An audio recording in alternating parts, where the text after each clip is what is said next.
अभी हमको एक बात कल मालूम पड़ी।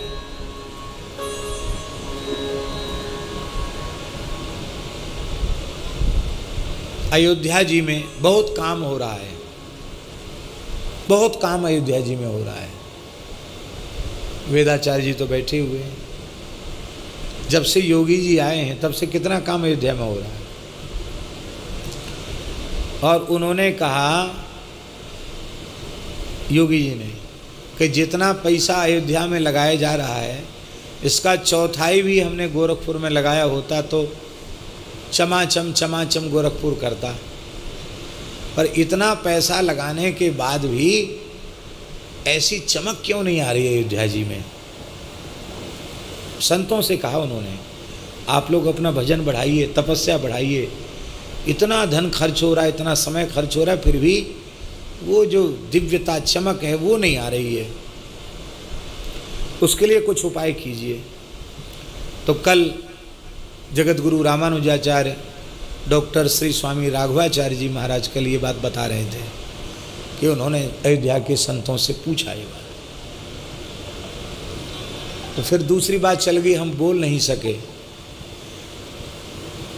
और उनसे ही हमको बोलना चाहिए था, लेकिन अब याद आ गई तो अब बोल देते, पता नहीं याद रहेगा कि नहीं रहेगा।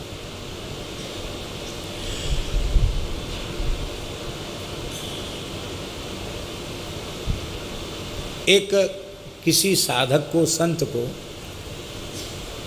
ऐसी अनुभूति हुई कि श्री अयोध्या की भूमि से श्री किशोरी जी जो चली गई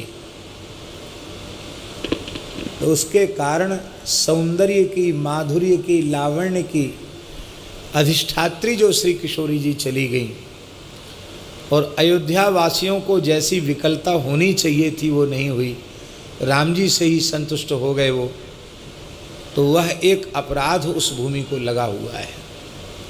एक ऐसी अनुभूति एक संत को हुई, स्वप्नानुभूति ही मान लें। और उस अनुभूति में एक बात यह आई कि वहाँ विशेष रूप में श्री किशोरी जी के मंत्र का जप हो, अर्चन हो और एक श्री सीताराम महायज्ञ हो जिसमें किशोरी जी की प्रधानता हो, ऐसा यज्ञ हो और उस भूमि का प्रायश्चित किया जाए तो फिर से चमक अयोध्या में आ जाएगी। लेकिन अब ये बात है, हमारी सुनेगा कौन? भगवान तो सुन रहे हैं और हमारी कौन सुने? हम तो बहुत मामूली आदमी हैं, छोटे आदमी हैं, हमारी कौन सुनेगा?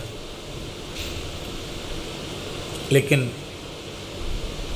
भगवान कृपा करके सामर्थ्य दें, जिसको भी भगवान सामर्थ्य कृपा करके प्रदान करें, उस महापुरुष के द्वारा एक ऐसा दिव्य अनुष्ठान, बड़ी संख्या में श्री किशोरी जी के मंत्र का जप और श्री किशोरी जी की ही विशेष रूप में आराधना उपासना होवे और उसमें पूरी अयोध्या समर्पित भाव से लगे, सब किशोरी जी को पुकारें, तो निश्चित है कि जो बात कह रहे हैं कि चमक और चमक आ जाएगी। चमक तो है, रसिकजन खूब अनुभव भी करते हैं, अयोध्या की भूमि भी किसी प्रकार से न्यून नहीं है, लेकिन और अधिक उसमें दिव्यता आ जाएगी। श्री वृंदावन बिहारी देखो